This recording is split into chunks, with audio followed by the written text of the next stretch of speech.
রাসূল বলতেছেন আমি সামনে যেমন দেখতে পাই পিছনেও তেমন। সুবহানাল্লাহ বলেন না। আপনারা কি বেজার হচ্ছেন? কষ্ট লাগছে? খারাপ লাগতেছে না তো? রসুলের শান কিছু আলোচনা না করলে বাজান অন্তর তৃপ্তি পাই না, কারণ আমরা তো রসুলকে জানের চাইতে বেশি ভালোবাসি। মান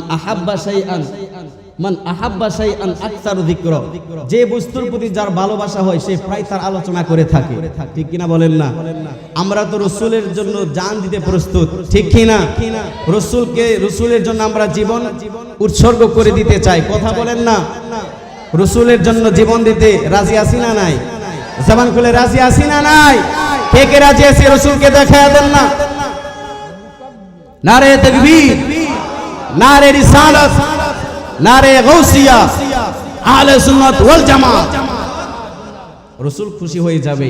এমন হতে পারে আজকের মাহফিলের উসিলায় আপনার আমার জীবনের গুনাহ আমার আল্লাহ মাফ করতে পারে কি পারে না? জবান খুলে বলেন না, পারে কি পারে না? ও